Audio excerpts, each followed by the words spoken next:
खुशामदीद, good morning, इस्तकबाल, आप सबका बहुत बहुत स्वागत। 8:37 हुआ चाहते हैं, एतवार का दिन, साल 2025 और अप्रैल की आज 13वीं तारीख है। आप सबका बहुत बहुत शुक्रिया हमारे साथ बने रहने के लिए। और न सिर्फ प्रोग्राम बल्कि तज्ज़िया और तबसरा, मुख्तलिफ प्रोग्राम्स, बुलेटिन्स और डिबेट्स और डिस्कशंस का हिस्सा बनने के लिए और आपका फीडबैक हम तक पहुंचता है, उसके लिए भी इजहार तशक्कुर। मेरा नाम आसिफ रशीद है, मेरे साथ स्टूडियो में ज़हूर ओलाबी मेरा साथ देंगे। 10 बजे तक हमारा और आपका साथ रहने वाला है। हमेशा की तरह आज भी इस प्रोग्राम को सेट फॉर्मेट के मुताबिक शराइत के साथ आगे ले चलेंगे, जिसमें खबरें, तज्ज़िया और तबसरा होगा। जम्मू कश्मीर से लेकर कन्याकुमारी तक मुल्क की मुख्तलिफ रियासतों और मरकज़ के ज़ेर इंतज़ाम इलाकों में ख़ास तौर से जो बदलती सूरत हाल है उस पर हमारी मुसलसल नज़र है। और इसके अलावा कौमी और बैनुल-अक़वामी सतह के मामलात जिनको हम तरजीहात में शामिल करके इस प्रोग्राम में आप तक पहुँचाते हैं।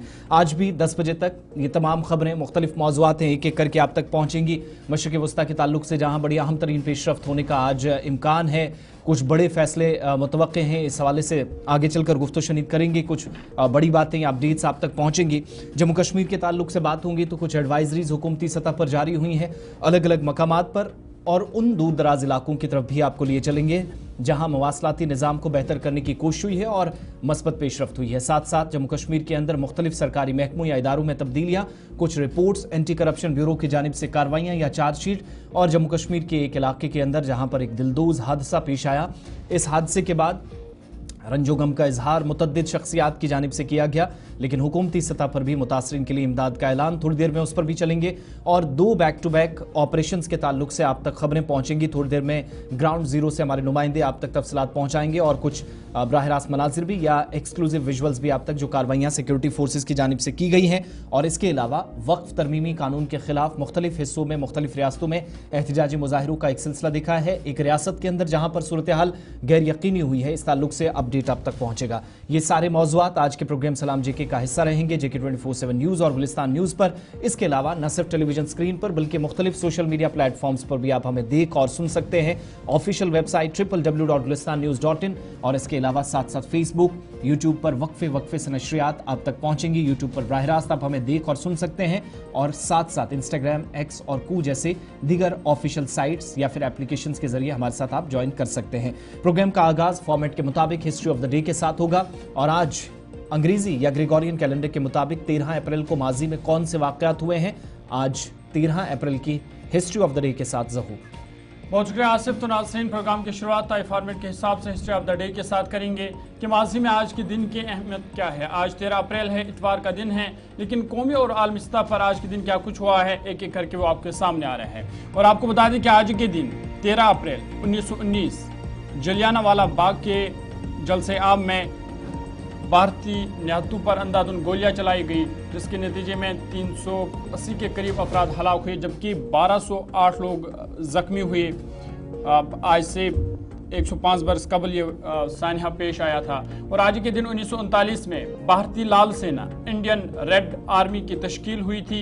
इसकी शुरुआत आज के दिन हुई थी। 2013 में आज के दिन पाकिस्तान के पेशावर में बस में हुए धमाके से 8 अफराद हलाक हुए, कई दीगर लोग इस बम धमाके में जख्मी हुए थे।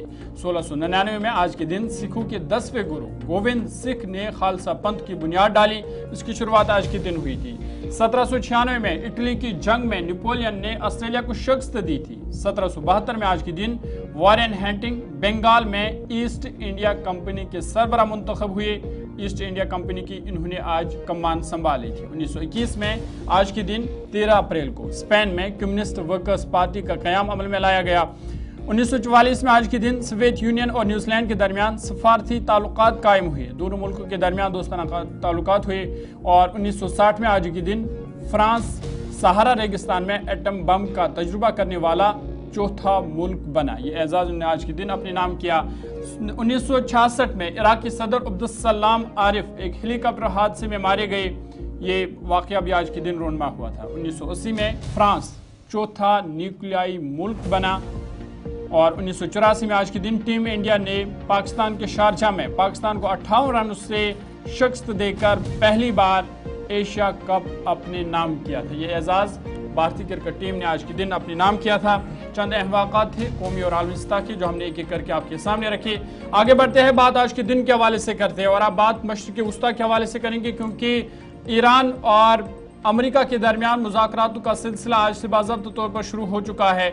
ओमान में ये पहली बार मुज़ाकरात दोनों मुल्कों के नुमाइंदों के दौरान हो रहा है और इस मुज़ाकरात पर सबकी नज़रें हैं, क्योंकि जो एटमी प्रोग्राम है उस पर मुआहिदा होगा और जो मशरिक़ी वस्ता में नया तनाज़ा है उसको रोकने की ये एक कोशिश है, जिस दौरान अमेरिका और ईरान के दरमियान ये मुज़ाकरात चल रहे हैं। ओमान में ये मुज़ाकरात चल रहे हैं और इस पर सबकी नज़रें हैं, क्योंकि जो न्यूक्लियर डील है उस पर कोई मायदा होगा, ये इस मुज़ाकरात में देखने वाली बात होगी। ईरानी मीडिया की रिपोर्ट्स को अगर दुरुस्त माना जाए तो वज़ीर ख़ारजा अब्बास अराग़ची और अमरीकी एलची स्टोवेक टोकोफ बिलवास्ता मुज़ाकरात करेंगे। इनडायरेक्ट डिस्कशन है, लेकिन ये ज़रूर है कि वो जो दबाव मुसलसल मशरिक़ वस्ता के अंदर ईरान पर बढ़ रहा था कि आप मुज़ाकराती अमल को आगे बढ़ाएं, न्यूक्लियर डील के हवाले से बातचीत करें, बसूरत दीगर आपके लिए मुश्किलात बढ़ेंगी। उस दबाव में अमेरिका के मौजूदा वक्त में सदर ट्रंप की तरफ से जो दबाव बनाने की कोशिश मुसलसल की जा रही थी, उसके नताइज भी रफ्ता रफ्ता ही सही बल्कि दिखना शुरू हुए। दूसरी जानिब व्हाइट हाउस के तर्जुमान कैरोलाइन लिविट के मुताबिक अमेरिका ईरान बराह रास्त बातचीत करेंगे और इसके अलावा अमेरिकी सदर के मंदूब बराए मशरक़ वस्ता स्टोफिंग रूस के सदर से मुलाकात के बाद ईरानी हुकाम से मुज़ाकरात के लिए ओमान इस वक्त पहुंच गए हैं। इसके अलावा स्टीव टिकोफ ने अपने बयान में ये भी तस्दीक की है कि ईरान के मामले में सदर व्लादिमीर पुतिन की भी मदद ली जा सकती है। यहाँ पर यह भी आपको याद दिलाना ज़रूरी है कि अमेरिकी सदर डोनाल्ड ट्रंप ने ईरान को न्यूक्लियर प्रोग्राम महदूद करने के लिए 2 माह की मोहलत दी थी और वो जो 2 महीने वाली वार्निंग्स थी उसी दरमियान हम ये देख रहे हैं, ये सारा सिलसिला देखने को मिल रहा है। सदर ट्रंप ने उस वक्त खबरदार किया था कि अगर बातचीत नाकाम हुई तो ईरान के खिलाफ फौजी कार्रवाई होगी जिसकी क़यादत इजराइल करेगा, यानी जंग आप शुरू करेंगे और उसमें मुलव्वस ईरान और इजराइल को किया जाएगा, जिनका 36 का आंकड़ा बहुत पहले से रहा है। ये सूरत हाल क्या आगे जाकर बदलेगी या नहीं, ये देखने वाली बात होगी।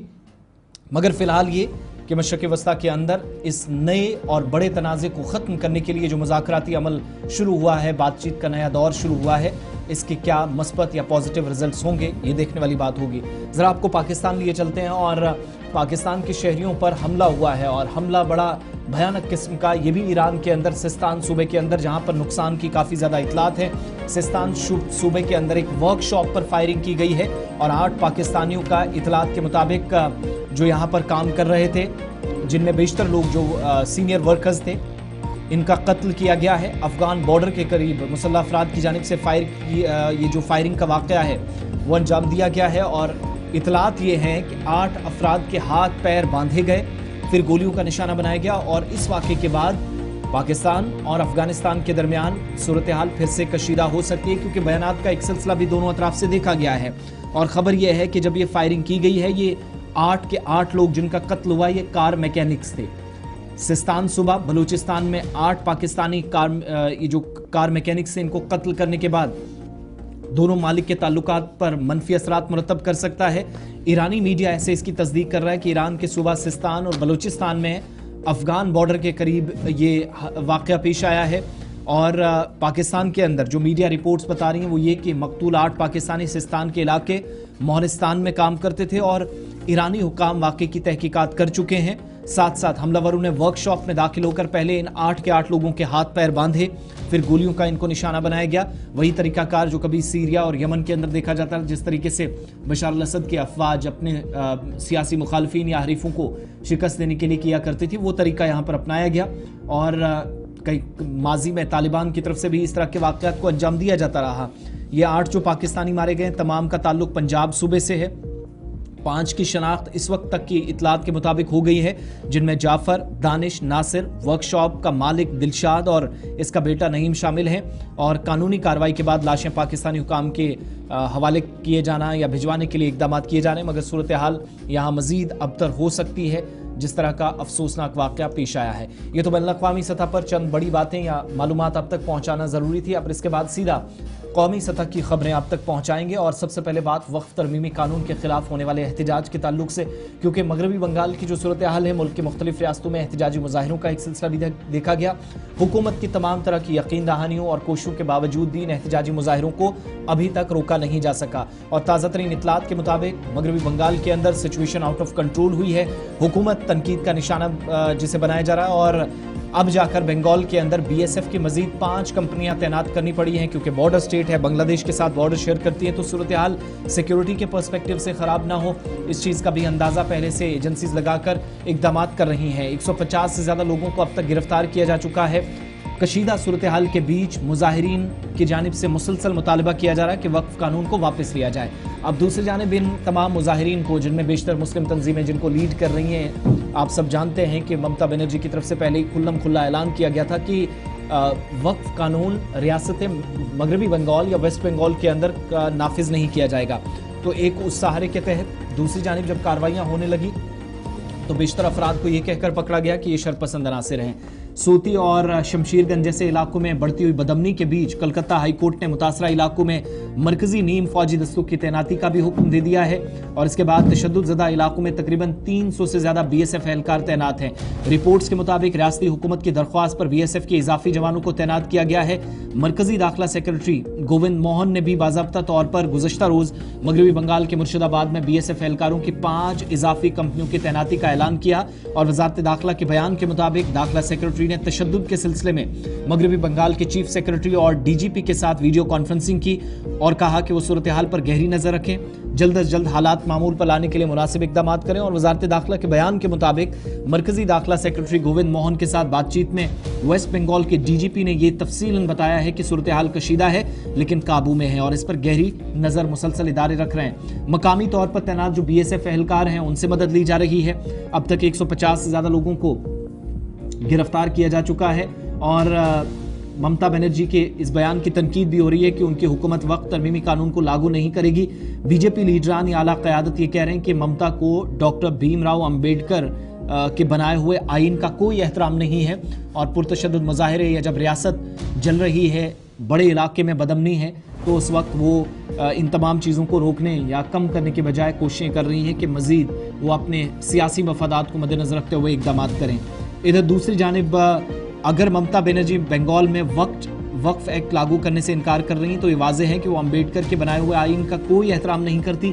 बीजेपी उन्हें मुसलसल टारगेट कर रही है और लॉ एंड ऑर्डर जब हाथ से बाहर कुछ इलाकों में निकली या मजीद फोर्सेज मरकज़ से बुलानी पड़ी, मरकज़ से रब्ता करना पड़ा, तो उस पर भी काफ़ी ज़्यादा वो हदफ तनकीद बन रही है। दीगर कई रियासतों में जिनमें तमिलनाडु भी शामिल है पुरअमन एहतजाजी मुजाहिरों का एक सिलसिला देखा गया है, मगर अच्छी बात है कि कोई किसी भी तरीके से कोई यहाँ पर मज़ीद जो पहले 1-2 दिन के अंदर नुकसान हुआ उसके अलावा कोई जानी नुकसान नहीं हुआ। पहले 2 दिन के अंदर जहाँ पर गाड़ियों को नजर आतिश किया गया था, सूरत हाल ख़राब हुई, उसके बाद रफ्ता रफ्ता चीज़ें बेहतर होना शुरू हुई। चलिए आगे बढ़ते हैं, बात अब जम्मू कश्मीर के हवाले से करते हैं और बात सलामती और सिक्योरिटी सूरत हाल के हवाले से करते हैं, क्योंकि जम्मू कश्मीर के कई इलाकों में मिलिटेंट मुखालिफ ऑपरेशन जारी है और सिक्योरिटी हुकाम ने यह वाज़ह कर दिया है कि आखिरी मिलिटेंट के खात्मे तक ऑपरेशन जो है वो जारी रहेंगे। आपको बता दें कि किश्तवाड़ के छात्रों इलाके में कई दिनों से लगातार ऑपरेशन चल रहा है, जहां पर सिक्योरिटी फोर्स को कामयाबी मिली। एक आला कमांडर सैफुल्ला समेत 3 मिलिटेंट इस ऑपरेशन में मारे गए हैं और ख़बर यह भी है कि उनकी लाशें भी बरामद की गई है। साथ ही साथ उनसे भारी मिकदार में हथियार व गोला बारूद भी बरामद हुआ है, लेकिन ऑपरेशन अभी भी जारी है क्योंकि इन 3 मिलिटेंटों के हलाक होने के बाद भी वहां पर दोबारा फायरिंग हुई है, जिसके बाद सिक्योरिटी फोर्स ने ऑपरेशन को मजीद तेज कर दिया है और सिक्योरिटी ऑफिशियल्स ने यह साफ कर दिया है कि आखिरी मिलिटेंट के खात्मे तक ये ऑपरेशन जो है वो जारी रहेंगे। साथ ही साथ लोकल सपोर्ट के हवाले से भी उन्होंने कहा कि तहकीकात का मामला है, उस पर भी तहकीकात की जाएगी, क्या लोकल की जानिब से इनको कोई सपोर्ट मिल रहा है, क्योंकि कई एक दिनों से उधमपुर से लेकर किश्तवाड़ से लेकर फिर पूंछ डोडा वहां पर मिलिटेंटों की जो मौजूदगी है वो देखी गई है। अच्छा, किश्तवाड़ का विजुअल भी चला दीजिएगा जरा। एक और विजुअल है जिसमें ये आधिकारिक पुष्टि हो रही है, तस्दीक हो रही है कि M4 कार्बाइन और ये वो तस्वीरें हैं जो हथियार बरामद किए गए हैं और इतलात के मुताबिक तीनों मिलिटेंट इंक्लूडिंग सैफुल्ला जिनको कल ही दफन कर दिया गया, कल ही तदफीन हुई, ये तस्वीरें आपके सामने हैं उस इलाके की जहां पर इन तीनों को दफन किया गया। और ख़बर यह भी है कि दोबारा से जब ऑपरेशन तकरीबन हो सकता है कॉल्ड ऑफ कर दिया जाता, लेकिन इस दूर दराज जंगलात के इलाके में दोबारा गोलियों की आवाज़ सुनाई दी गई, फायर हुआ और उसके बाद सर्च ऑपरेशन को मजीद इंटेंसिफाई किया गया। अजय शाम के पास चलेंगे, हमारे नुमाइंदा किश्तवाड़ से मुसलसल इस ऑपरेशन को कवर कर रहे हैं। अजय, ताज़ा तरीन सूरत हाल क्या है? क्या ये ऑपरेशन जल्द कॉल्ड ऑफ हो सकता है, इस तरह के इम्कानात है, या जो ताज़ा फायरिंग का वाकया पेश आया है उससे क्या चीज़ें साबित हो रही हैं? अच्छा देखिए, जो खबरें हमारे पास आ रही हैं, कुछ और मिलिटेंट्स वहाँ पर मौजूद हैं। हालांकि कल दिन को वहाँ पर कुछ गोली चली थी, लेकिन उसके बाद वहाँ फायर नहीं हुआ है। लेकिन जो एरिया है उसको कॉर्डन ऑफ किया गया है, मजीद जीरो इन करने की कोशिश की जा रही है कि जहाँ सस्पेक्टेड उनके हाइडआउट्स हो सकते हैं क्योंकि खबरें ऐसी हैं कि इस ग्रुप के एक मेंबर शायद वहां से भागने का कामयाब रहा है, एक मिलिटेंट, और उसके साथ ही के ग्रुप और वहां पर उसी इलाके के आसपास एक्टिव है। तो इन खबरों के बीच वहां पर फिर जो है कॉर्डन ऑपरेशन है वो जारी है।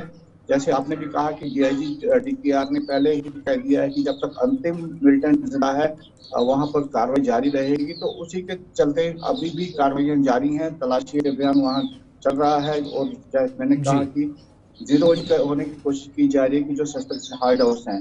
तो कहीं ना कहीं हमें लग रहा है कि ऑपरेशन लंबा खींच सकता है। बेशक 3 मिलिटेंट्स एलिमिनेट भी कर दिए गए अच्छा, हैं। ये भी इतलात हैं कि अब चूंकि तहकीकाती अमल भी तेज़ किया गया है, किन लोगों ने लॉजिस्टिक सपोर्ट प्रोवाइड की यहाँ तक मिलिटेंट्स को पहुँचाने में, जो सिक्योरिटी ज़राया है जिस बात की तरफ इशारा कर रहे हैं कि मकामी लोगों का क्या किसी तरह का ताउन, कोई सहयोग, कोई सपोर्ट मिलिटेंट्स को यहाँ पहुँचने में, उनको खाना या बाकी चीज़ें प्रोवाइड करने में, तो क्या ये इन्वेस्टिगेशन का पार्ट है? इसकी कोई आधिकारिक पुष्टि हो रही है? ऑफिशियली तो अभी कहा जा रहा है कि इन्वेस्टिगेट कर रहे हैं, लेकिन जो हमारे पास खबरें हैं कि एक लिस्ट तैयार की गई है जो इन्वेस्टिगेशन में पिछले कुछ दिनों से सामने आई है, जिनके खिलाफ हो सकता है पीएसए हो या दूसरी कड़ी कार्रवाई की जाए। तो वो जो लॉजिस्टिक सपोर्ट करने वाले लोग हैं, कौन इनको खाना देता था, क्योंकि जंगलात का एरिया है, दूरदराज का एरिया है, M4 कार्बाइन जैसे वेपन कैसे यहाँ तक पहुंचे, और उनको जो विदेशी आतंकवादी हैं खासकर उनको किश्तवाड़ के टेरे में हो या राजौरी कठुआ का टेरे में कैसे पता चला, बिना लोकल सपोर्ट के संभव नहीं था। तो वो सब लिस्टिंग हो चुकी है ऐसे हमें बताया जा रहा है, और आने वाले दिनों में इसमें कार्रवाई होगी ऐसे। अजय, ये भी बताएगा, ये जो छात्रों नैदीगाम का इलाका है, यहीं पर हमने देखा कि कई दिनों से ऑपरेशन चल रहा था, 3 मिलिटेंट मारे गए। क्या अभी भी इसी इलाके में दोबारा ये फायरिंग हुई है, या जो आसपास के दीगर इलाके हैं वहां पर भी ऑपरेशन को अब बढ़ा दिया गया है? बिल्कुल, जो जनरल एरिया नेरकाम का है छात्रों का, उसी इलाके में कल एक फायर होने की खबर आई थी।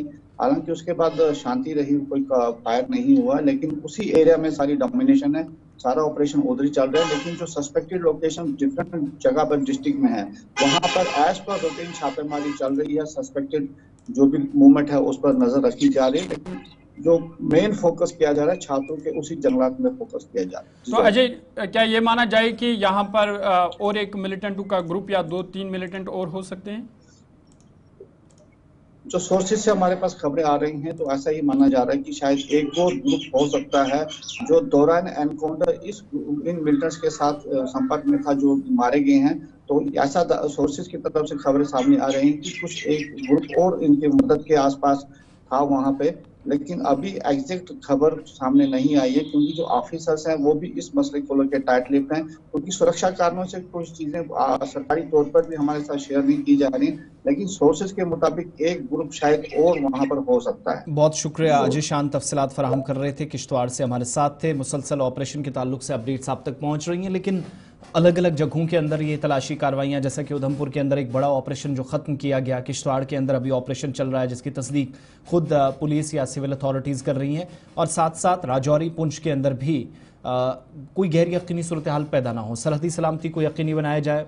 इन्फिल्ट्रेशन जो मुसलसल कोशिशें हो रही हैं, जिसकी कल एक ताज़ा कोशिश हमने देखी जहां पर एक जीसीओ ने भी मुल्क के लिए जान निछावर कर दी। तो ये सारी कोशिशें, इनके खिलाफ होने वाले इकदामात का जायज़ा लेने के लिए जनरल ऑफिसर कमांडर ने भी कल बाज़ाब्ता तौर पर सरहदी इलाकों का दौरा किया, फ़ौजी अफसरान से ब्रीफिंग ली, नौजवानों या वो जवान जो मुख्तलिफ सरहदों को सिक्योरिटी को यकीनी बनाते हैं, फ़ौज के, BSF के, उन तमाम इलाकों के अंदर मौजूदा सूरत हाल का अज़ खुद GOC की तरफ से न सिर्फ जायज़ा लिया गया राजौरी पुंछ के, बल्कि साथ साथ ब्रीफिंग भी ली गई कि मुस्तक़बिल की हिकमत अमली क्या रहने वाली है। जब दूर दराज पहाड़ी इलाकों की बात हो रही है तो ज़रा बात रवाबित की भी कर लेते हैं। मौसम 18 तारीख के बाद बदलेगा, फिर से हल्की बारिशों का एक सिलसिला मुख्तलिफ इलाकों में देखा जाएगा, और भलाई इलाकों के अंदर बर्फ़ की हल्की सी ही सही मगर एक चादर देखने को मिल सकती है, जिसकी तरफ इशारा महकमा मौसमियात कर रहे हैं। मगर इन सब के बीच में नज़र थी सिंथन टॉप रोड पर और मुगल रोड पर। सिंथन टॉप पर जहाँ पर पिछले दिनों हमने देखा बीच में गाड़ियाँ छोड़ी गई, फिर मौसम ने यहाँ पर सूरत हाल मुतासिर की। इधर मुगल रोड पर भी सबकी नज़रें हैं कि तिजारत या दीगर जो ज़रूरी सफ़र हैं, क्या ये करने के लिए इजाज़त मिलेगी या नहीं। अब तक जब आपको हम अपडेट बता रहे हैं, चाहे वो शोपियां की डिस्ट्रिक्ट एडमिनिस्ट्रेशन हो, ज़िला पुंछ की इंतज़ामिया हो, कोई भी फैसला लेने में अभी तक कोई कामयाबी नहीं मिली है। यूनिवर्सिटी में ज़ेरे तालीम तलबा कह रहे हैं कि हम परेशान हैं, और जो ताजिर अफराद हैं वो कह रहे हैं हम परेशान हैं। तो कुल मिलाकर यह है कि मुगल रोड, जिस पर 84 किलोमीटर का ये जो स्ट्रेच है बफलियाज से शोपियां श्रीनगर तक, जो साउथ कश्मीर के एक बड़े इलाके को पीर पंचाल बेल्ट के साथ जोड़ता है। और मुतबादिल भी ये रास्ता है। जब मुगल रोड बंद होगी, जब जम्मू श्रीनगर नेशनल हाईवे बंद होती थी, रेलवेज के अलावा से मुश्किलात आती थी, तो तब इस रास्ते को इस्तेमाल किया गया। जनवरी से मुगल रोड बंद है। सवालात इस बात पर हैं कि दौरे तो हो रहे हैं, अफसरान पुलिस के भी जा रहे हैं, ट्रैफिक पुलिस के भी जा रहे हैं, सिविल इंतजामिया के अफसरान भी जा रहे हैं, लेकिन इन दौरों का मकसद क्या है जब आप सड़क खोलने में कामयाब ही नहीं हो पा रहे हैं। 10 अप्रैल जो डेडलाइन रखी गई थी, और उसके बाद फिर से मौसम खराब हुआ। 1-2 दिन हमने देखा कि कामकाज मुतासिर हुआ, लेकिन बीआरओ हुकाम पर भी सबकी नजरें हैं कि उनकी जानिब से कोई रिपोर्ट आएगी और उसके बाद उस रिपोर्ट को बुनियाद बनाकर यह समझने की कोशिश होगी कि जमीनी सूरत हाल क्या है। अब सयाहत के एतबार से भी ये इलाका काफी सुर्खियों में रहने वाला है। मुगल रोड जो सबसे आसान रास्ता कश्मीर को कनेक्ट करवाने में कलीदी किरदार अदा करता है।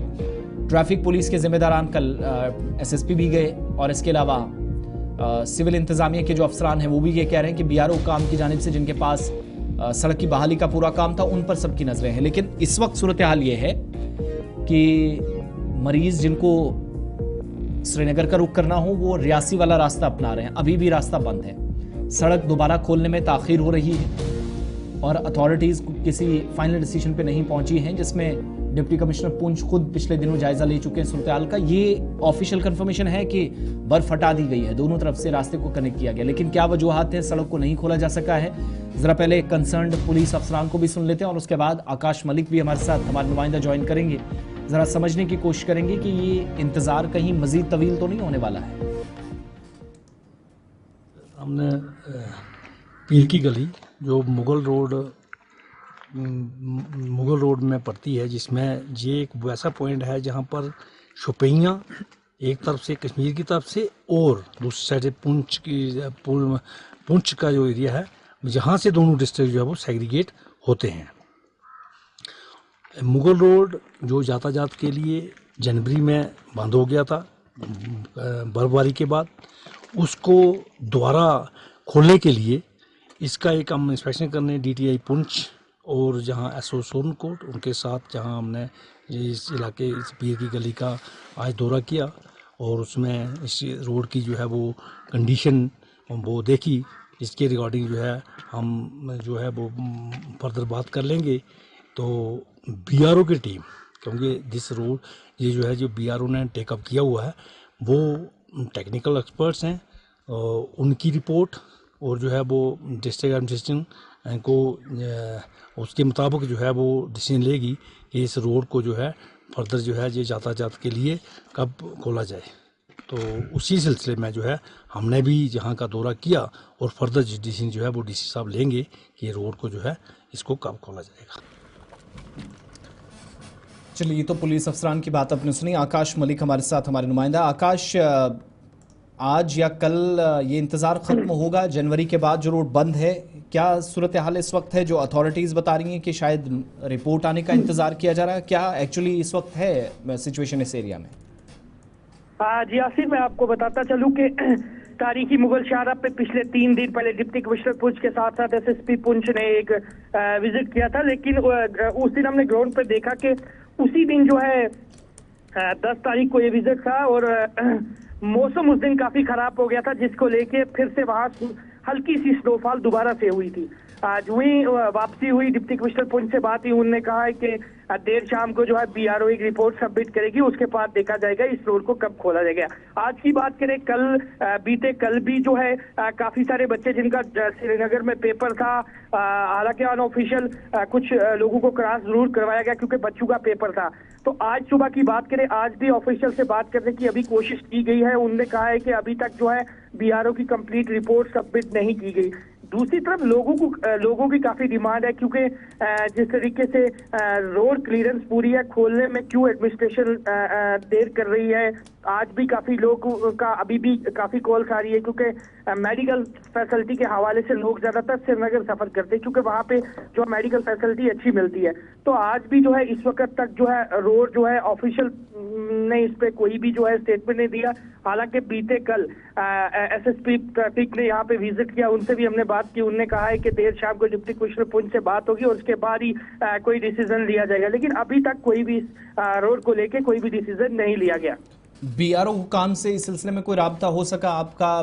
क्या बीआरओ जराए बताते हैं, क्योंकि असल काम जो है वो उन्होंने ही करना था, काम तो कंप्लीट है, लेकिन उनकी जानिब से किस चीज़ का इंतजार किया जा रहा है? बीआरओ के कुछ सीनियर ऑफिसर से बात करने की कोशिश की। उन्होंने कहा है कि आप भी आज के लिए कहा गया है कि कुछ ही समय बाद आज एक रिपोर्ट जो है डिप्टी कमिश्नर को सबमिट की जाएगी, उसके बाद जो हायर अथॉरिटी फैसला लेगी वही देखा जाएगा। लेकिन जमीनी सतह की बात करें, जमीनी सतह पे जो है क्लियरेंस जो है बिल्कुल क्लियर कर दिया गया। अगर ट्रैफिक की बात करें, वन वे ट्रैफिक अभी चल सकता है। जिस तरीके से आज की बात है, आज मौसम में थोड़ी सी तब्दीलियां, मौसम पूरी तरीके से साफ है। अगर ट्रैफिक एक तरफा से बहाल करे तो ट्रैफिक बहाल हो सकता है, लेकिन अब डिप्टी कमिश्नर क्या फैसला लेते हैं ये देखा जाएगा। जी, आज शाम तक पॉसिबल है कोई अनाउंसमेंट हो या बाद दोपहर? जी आसिफ, उस हवाले से बात करें, जिस तरीके से मौसम में तब्दीली आई है, लगता है कि 12 बजे के बाद कोई ना कोई फैसला लिया जाएगा, क्योंकि दबाव बहुत है। काफी सारे बच्चों का पेपर है।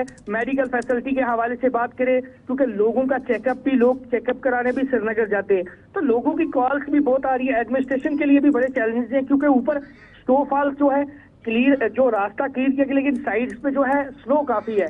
तो एडमिनिस्ट्रेशन के लिए भी बड़े चैलेंजेस हैं और लोगों के लिए भी, लोगों की जो डिमांड है वो भी जेन्युइन है, क्योंकि श्रीनगर जिस तरीके से मैंने पहले भी बताया, लोग बच्चों के पेपर भी, आज भी श्रीनगर में कोई पेपर है जिसको लेके बच्चे सुबह से फोन कर रहे हैं। जी, बहुत शुक्रिया तफसीलात फराहम करने के लिए। मुगल रोड फिलहाल बंद है, जनवरी से ये सड़क बंद है, लेकिन अभी तक फिलहाल खोला नहीं जा सका। आकाश मलिक हमारे नुमाइंदा हमारे साथ थे। सूरत हाल का जायजा अफसरान की जानिब से लिया गया है, लेकिन इसके बाद क्या होगा ये देखने वाली बात होगी। आज शाम तक हम भी इंतजार कर रहे हैं, शायद अथॉरिटीज़ कोई लबकुशाई इस पर मजीद करें और शायद हो सकता है फॉर्मल ऑर्डर्स भी जारी हों डिप्टी कमिश्नर के दफ्तर से।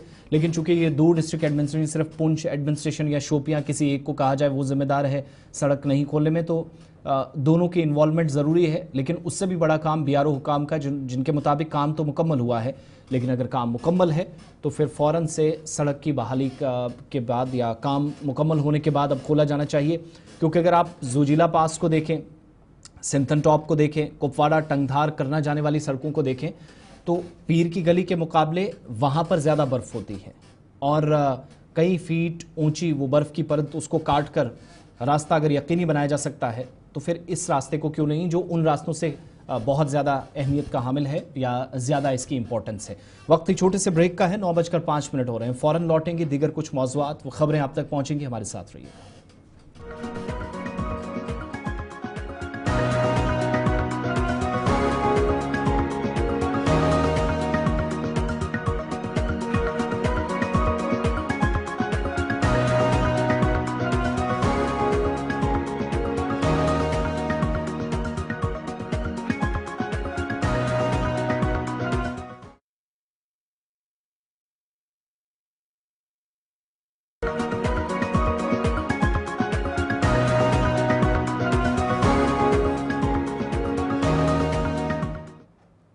ब्रेक के बाद आपका दोबारा खैर मकदम है। प्रोग्राम सलाम जे के देख रहे हैं आप। दूसरे पड़ाव पर हम आ गए हैं। बात उस सानहा की करेंगे जो कल पेश आया।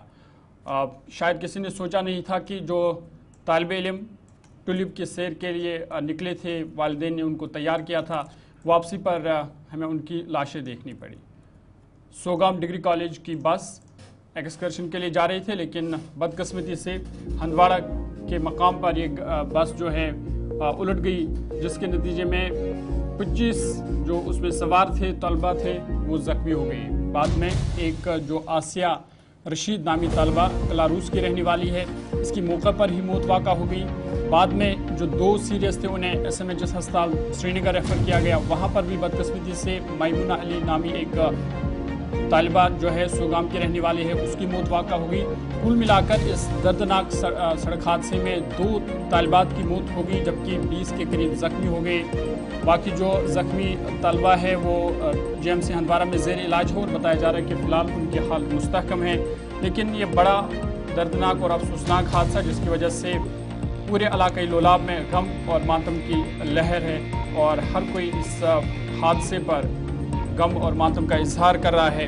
इधर आपको बता दें कि इंतज़ामिया की भी इस तमाम सूरत पर कड़ी नज़र है और वज़ीर आला उमर अब्दुल्ला ने भी जहां इस पर गहरे दुख का इजहार किया, वहीं उन्होंने कहा कि जो ज़ख्मी हैं उनको तमाम सहूलियात फराम की जाएगी ताकि उनके लिए उनकी जो सेहतयाबी है वो यकीनी बनाया जा सके। और इस मामले के बाद इंतज़ामिया ने बाज़ाब्ता तौर पर हादसे की मैजिस्ट्रियल इंक्वायरी का हुक्म भी दे दिया है।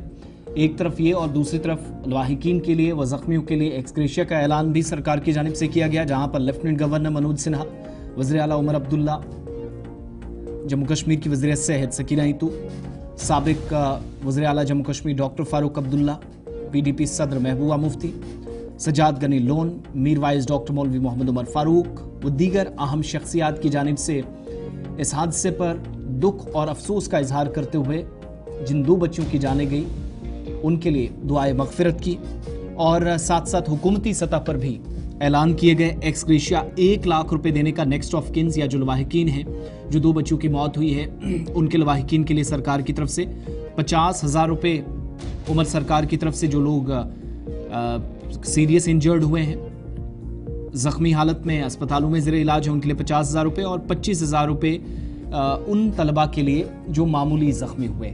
इस हादसे के बाद दौरों का और अयादत का भी सिलसिला जारी है।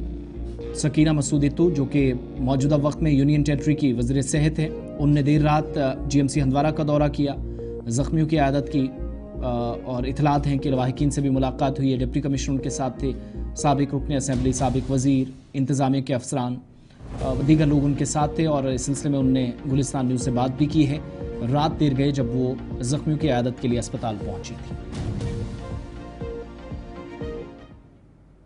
किस्मती से एक हादसा हो गया है और जिस हादसे में 2 बच्चियां जिनकी जान चली गई है, जो कॉलेज की जो कुछ बच्चियां जो जा रही थी कहीं पे पिकनिक पे, एक्सीडेंट हुआ। एक्सीडेंट में 2 बच्चों की डेथ हुई है बदकिस्मती से, और दूसरा जो है इसमें काफ़ी जो है लड़कियां वो भी ज़ख्मी हुई है। तो सरकार जो है इस दुख में इनके साथ बराबर शरीक है। चीफ मिनिस्टर साहब का पूरा कंसर्न है। तभी पहले नासिर असलम वानी साहब जो ऑनरेबल चीफ मिनिस्टर साहब के एडवाइज़र हैं वो आए, फिर मैं आई, जावेद डार साहब भी आए यहाँ पे, चौधरी रमज़ान साहब यहाँ के लोकल जो है नुमाइंदे हैं, ये भी यहाँ के रिप्रेजेंट किया हुआ है, मिनिस्टर रहे हुए हैं, तो ये भी यहाँ पे आए, और भी बाकी जो डायरेक्टर साहब हैं, हेल्थ डायरेक्टर है, डायरेक्टर हायर एजुकेशन है, आना अचानक पड़ा। और ये जो हादसा हुआ है, इस हादसे में ताज़ियत के लिए आए हैं, क्योंकि ये हादसा जो हुआ है बदकिस्मती हुई है, नहीं होना चाहिए, और इसके लिए ऑलरेडी इंक्वायरी जो है वो ऑर्डर की गई है, तहकीकात किया जाएगा, जो भी उसमें चीज़ें सामने आएंगी, और अगर कोई भी इस हादसे में मुलव्वस होगा उसके खिलाफ कार्रवाई। सकीना मसूद बात कर रही थी जो कि हेल्थ मिनिस्टर हैं, और लाहिकीन व ज़ख्मियों के लिए जहां पर एक्सग्रेशिया का ऐलान हुआ, वहीं पर 2 जो तालिबात थीं और इसके अलावा 22 जो ज़ख्मी हुई हैं, 2 की जान गई। हादसे के बाद वजूहात क्या थी, पिकनिक पर या एक्सकर्शन पर जाने वाली गाड़ी हादसे का शिकार कैसे हुई, इसका पता लगाने के लिए मैजिस्ट्रेट इंक्वायरी का हुक्म दे दिया गया है। आगे बढ़ते हैं, इंक्वायरीज़ की बात हो रही है, तो एक इंक्वायरी जिसकी तस्दीक चली थी कि एंटी करप्शन ब्यूरो की जानिब से की जा रही थी, और इस सिलसिले में अब एक चार्जशीट भी दायर कर दी गई है, जिसमें कुछ अहम शख्सियात के नाम आने की तस्दीक हुई है। वस्ती कश्मीर के बडगाम ज़िले में जहाँ पर इतलात ये हैं कि मुबैना तौर पर रेवेन्यू रिकॉर्ड के साथ छेड़छाड़ का जो मामला था, उसमें एंटी करप्शन ब्यूरो ने 22 अफराद के खिलाफ चार्जशीट दायर कर दी है, और इसमें 2 साबिक कलेक्टर्स हैं, 4 सरकारी मुलाजमीन समेत 16 अफराद शामिल हैं। और ये भी है कि ये भी इल्ज़ामात लग रहे हैं कि गैर कानूनी तौर पर मुआवजा हासिल करने पर कार्रवाई की गई है, और कुछ अहम शख्सियात जिसमें रुकन पार्लियामेंट का नाम भी सामने आ रहा है, और कहा जा रहा है कि उनके फैमिली से जुड़े कुछ लोगों का, लेकिन चूँकि हमने जहाँ तक कंफर्म करने की कोशिश की, उनके ख़ानदानी ज़राए से कोई इस बात की कंफर्मेशन नहीं हुई, मगर ACB की तरफ से जो चार्जशीट आई है उसमें यह है कि इंसदाद बदनवानी ब्यूरो या ACB जिसको आप कहते हैं, जिसने 22 अफराद बशमूल मेंबर पार्लियामेंट और उनके 6 रिश्तेदारों के खिलाफ रेवेन्यू रिकॉर्ड में छेड़छाड़ के इल्ज़ाम में चार्जशीट पेश की, और ACB श्रीनगर ने इस सिलसिले में जम्मू कश्मीर PC एक्ट जिसकी दफ़ा 5 section A sub section D और इसके अलावा 5(2) और FIR नंबर जो 18/2009 था, जिसमें एंटी करप्शन ब्यूरो में की खुसूसी अदालत में चार्जशीट पेश की गई है, और 2006 का भी एक्ट का हवाला दिया गया है, 18/2009 FIR नंबर का हवाला दिया गया है, दफ़ा 120, 471, 468, 467B RPC के तहत 22 मुलजमान बशमूल लावड़ा के 2 कलेक्टर्स हैं, 4 सरकारी एहलकार हैं, नए रिटायर्ड कुछ लोग हैं, 16 जो बेनिफिशरीज़ हैं, इनके खिलाफ कार्रवाइयाँ हुई हैं और आगा ख़ानदान का नाम भी इसमें आया, जो मुख्तलिफ खबरें हम देख रहे थे, और इसमें तस्दीक सिर्फ ACB की तरफ से की जा रही है, जबकि जिन लोगों के नाम सामने हैं उनकी जानिब से इसकी कोई कंफर्मेशन नहीं हुई। ये मामला ACB के ज़रिए इंक्वायरी के बाद अफसरों और जो फ़ायदा उठाने वाले लोग थे, जो बेनिफिशरीज़ थे, उनके ख़िलाफ़ इतलात ये हैं कि उन्होंने ये जो फ्रॉड केस था एक तरह से, और जो ज़मीनों के या जो रेवेन्यू रिकॉर्ड्स थे उनके साथ छेड़छाड़ करके कागजात बनाने की कोशिश हुई। सरकारी ओहदों का इस दौरान गलत इस्तेमाल सरकारी अफसरान ने किया। रेवेन्यू रिकॉर्ड के साथ जब छेड़छाड़ की गई, इसकी वजह से जो रियासती अराजी थी या स्टेट लैंड थी उसके खिलाफ धोखाधड़ी से अदायगी की गई, और ये भी कहा गया कि बाद में जाकर इतलात के मुताबिक या ACB जो कह रही है कि कोई ज़मीनें अलॉट की गई, और ACB के चार्जशीट के मुताबिक कुछ लोगों की जानिब से मुख्तलिफ हिस्सों के अंदर बाज़ाबादकारी के लिए मुआवजे की अदायगियों की तहकीकात भी जारी है। तो इसमें मज़ीद नाम भी आना मुतवक्के है। फ़िलहाल जिन लोगों ने फ़ायदा उठाया उनके 22 नाम, एक बीच में जो रुकने पार्लियामेंट है उनका नाम भी जोड़ा गया है।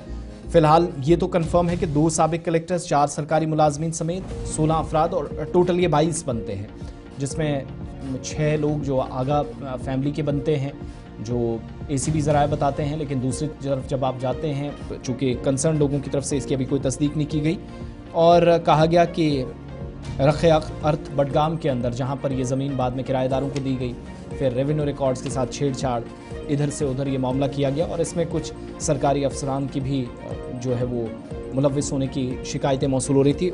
इस ताल्लुक से ये केस जो है वो अभी भी ओपन है, लेकिन मज़ीद नाम आना बाकी हैं। जब AC की बात हो रही, ACB के हवाले से बात हो रही है, तो बात ज़रा ये भी आपको बताएं कि जम्मू कश्मीर में माइनिंग माफिया पर क्रैकडाउन तेज़ हुआ है, और अलग अलग जगहों पर जहां उमर सरकार या डिप्टी चीफ मिनिस्टर बहुत इस ताल्लुक से बात भी करते हुए नजर आए हैं। ACB की कठुआ और जम्मू के अंदर कार्रवाइयों में कानकनी अफसरान, जो माइनिंग ऑफिसर्स हैं, डीलर्स हैं, उनकी रिहाइशगाहों पर छापे गुज़श्ता 24 घंटों के दौरान पड़े हैं। 10 मकामात पर भी छापे मारे गए हैं, जहां पर इतलात के मुताबिक कुछ ज़रूरी रिकॉर्ड्स या कानकनी के हवाले से जो माफिया काम कर रहा था उसके खिलाफ कुछ सबूत या मजीद शवाहिद हाथ लगे हैं, और कानकनी माफिया के खिलाफ इस गिरफ्त को मजबूत करने की कोशिश एंटी करप्शन ब्यूरो के मुताबिक की जा रही है। और अपने इस कोशिश को तेज़ करने के लिए एंटी करप्शन ब्यूरो या ACB ने कठुआ और जम्मू डिस्ट्रिक्ट के अंदर जो माइनिंग ऑफिसर्स हैं, एहलकार हैं, क्रशर मालिकान हैं, इसके अलावा डीलर्स हैं, उनकी रिहाइशगाहों समेत 10 इलाकों में 10 मकामात पर छापे मारे और वहां से कुछ अहम रिकॉर्ड जब्त किए हैं। कठुआ में जहां पर इतलात हैं कि कुछ लोग जिनका नाम इस तरीके से सामने आया है, जो कुछ माइनिंग ऑफिसर्स हैं, उन्होंने अपने रिश्तेदारों को फ़ायदा पहुंचाने के लिए काम किया है। ये छापे उस वक्त के DMO कठुआ के घर, राजकुमार वल मरहूम चुनीलाल के घर, नित्रकोठियाँ, बनाई, इसके अलावा किशोर कुमार, और इसके साथ साथ इतलात के मुताबिक DMO ऑफिस कठुआ में एक एडहॉक मुलाजिम है, उसकी रिहाइशगाह पर हुए, और साथ साथ रोइंग साद के टिलैक्टर और इनके साथियों पर जम्मू के अंदर सब डिस्ट्रिक्ट अस्पताल कठुआ के करीब देवेंद्र कुमार व दर्शन कुमार का रिहायशी मकान, कठुआ के केरिया गंडियाल इलाके में पवन कुमार जिनके रिहायशी मकान पर, इसके अलावा आसपास के कुछ गांव जहां पर जो शवाहिद थे उनको साथ लेकर कार्रवाइयां की गई। मोहल्ला पहाड़ियां के प्रेमचंद के बेटे कपिल कुमार के रिहायशी मकान पर भी छापे पड़े। ACB एक टीम जो सीनियर अफसरान के सरबराही में यहाँ पर पहुंची, उनने ये छापे मारे, और माइनिंग जो माजी में जहाँ पर गैर कानूनी काम हुआ है उनके खिलाफ भी कार्रवाई, और मौजूदा वक्त में भी जिन माइनिंग ऑफिसर्स के नाम शामिल हैं उनके नाम भी सामने रखकर कहा जा रहा है कि मज़ीद रिकॉर्ड्स हाथ लगे हैं, और आने वाले दिनों में शायद मज़ीद गिरफ्तारियां भी इन केसेस में हो सकती हैं। एंटी करप्शन ब्यूरो ने फिलहाल कार्रवाइयां तेज़ कर दी हैं माइनिंग के खिलाफ। चलिए आगे बढ़ते हैं और एक बड़ी खबर आपके सामने रखते हैं। बात आंगनवाड़ी सेंटर्स के हवाले से करते हैं। आपको बता दें कि मुल्क में हर साल 10,000 आंगनवाड़ी सेंटर्स, नए आंगनवाड़ी सेंटर्स कायम किए जाते हैं, लेकिन जब हम जम्मू कश्मीर की बात करते हैं तो आपको बता दें कि जम्मू कश्मीर में 2020 से अभी तक कोई नया आंगनवाड़ी सेंटर कायम नहीं किया गया है, क्योंकि जो हुकूमत है, रियासती हुकूमत या यूटी हुकूमत की जानिब से कोई भी प्रपोजल गवर्नमेंट ऑफ इंडिया को नहीं भेजा गया है कि जम्मू कश्मीर में किसी आंगनवाड़ी सेंटर की ज़रूरत है। और यही वजूहात है कि 2020 से अब तक कोई भी यहाँ पे नया आंगनवाड़ी सेंटर जो है वो कायम नहीं किया गया। आपको बता दें कि जम्मू कश्मीर इस लिस्ट से आउट है, जहाँ पर मरकज़ की जानिब से MG नरेगा के तहत यूनियन गवर्नमेंट की जानिब से यहाँ पर जो नए स्कीम्स है या नए आंगनवाड़ी सेंटर्स है वो कायम किए जाते हैं। जो इतलात के मुताबिक जो सेंट्रल स्पॉन्सर्ड स्कीम है, इसके तहत गुज़िश्ता 5 सालों के अंदर 50,000 नए जो आंगनवाड़ी सेंटर्स है पूरे मुल्क में नए आंगनवाड़ी सेंटर्स कायम किए जाते हैं। लेकिन और इस हिसाब से हर साल 10,000 नए आंगनवाड़ी सेंटर्स कायम किए जाते हैं और ये तमाम फंडिंग जो है मरकज़ी स्पॉन्सर्ड स्कीम की तरफ से होती है। मरकज़ इसको खुद फंड कर रहा है। तकरीबन 8 लाख MG नरेगा के तहत, 2 लाख फिफ्थ फिनांस कमीशन की तरफ से लोकल फंड और फिर 2 lakh ministry of women and child development के हवाले से सेंटर की जानिब से फंड दिए जाते हैं जो नए आंगनवाड़ी सेंटर्स है उसके लिए।